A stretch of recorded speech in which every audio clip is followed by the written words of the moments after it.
because you are the one that must rule on the issues.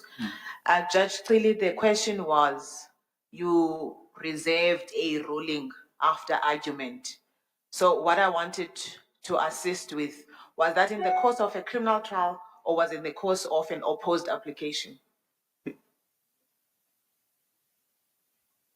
It was in the course of a criminal trial. CJ, may I? I don't know what protection do they seek from you against me. Exactly what I anticipated. Commissioner has asked a question. The question is not being answered because she says she's going to try and clarify the issue without answering for him. Instead of doing that, she asked another question on top of the question of the commissioner, which is not answered. And we're looking for answers for that. Sorry, can I respond to this, please? Respond, Judge. Yes. I initially stated to the commissioner, asked a question, that I was doing circuit duties. And when you're doing circuit duties, you are not in court, you work outside of the court.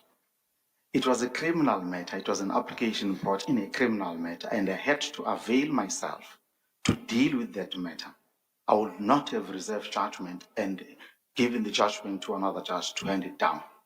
So I will have to be available in order for me to hand down the judgment because it's a criminal matter. It's an application that was brought during the course of a criminal trial. Commissioner Gotsa?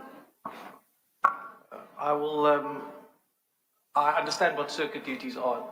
Oh, thank you. No, okay. I was a judge's registrar for a very long time. Oh, yeah, you did say. But it doesn't really answer the question, but I will leave it. Judge J. Commissioner Ngcukaitobi? One of the judgments, I have 2 points to raise with you. One of the judgments you put up is the judgment of S versus Kanyele, yes, which you refused bail to Kanyele, who was at the time a Fees Must Fall activist. Yes. I don't understand why you put that judgment up as an important judgment, given that it took an hour for the Constitutional Court to release him for 250 rand. And although there's no judgment, the questions were clear from the argument that your judgment was probably wrong. Well, I wasn't there, firstly, Commissioner Ngcukaitobi, and you appeared before me when you were dealing with the a bail appeal. You appeared, and I wrote a judgment, and I assume that the matter, because I assume that you approached the SCA, I assume that you approached the SCA in order for you to eventually go to the Constitutional Court. But as you say correctly so, there is no judgment in the matter. So whatever it is that you say, I cannot vouch for it, but there is no judgment in the matter. No, I understand that. I'm not asking about that. I'm asking why you thought the judgment is significant to be put up as one of your top 10, because it was run-on-the-mill application of the bail legal principles on the facts of Mr. Kanyele. I put it up as one of the matters which were taken up on appeal unsuccessfully, in my view, because it ended up in the Constitutional Court, and in the Constitutional Court, there was no judgment. So I put it up as one of the matters which was taken up on appeal unsuccessfully. But what's the legal significance? What's the principle that came from your case? That's the section in the form. You've got to say this is why the judgment is important. 64. Sorry, the question is, sorry, what's the question again? Is what is the principle in the judgment that you were trying to highlight? I mean, the fact that there was an appeal to the SCA, which was not successful, but the Constitutional Court felt that he should be released. That's fine. But why did you put it up as one of your important judgments? What is the principle of law that it's developed which didn't exist before? It did not develop any point of law. I accept that.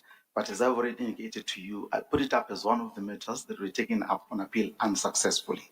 But when you ask me about the point of law in that matter, it was a bail appeal that served before me, and the court, the High Court, can only set aside the decision of the magistrate if the magistrate was wrong. So that was the issue that was before me. I was not able to find that the magistrate was wrong. That's the reason why I refused the appeal.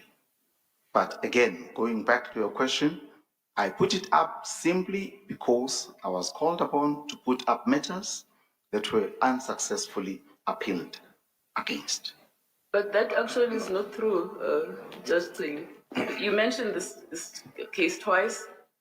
At 16.1, you asked to list the cases where you've written judgment, not more than 10, which you regard as being the most significant, and why.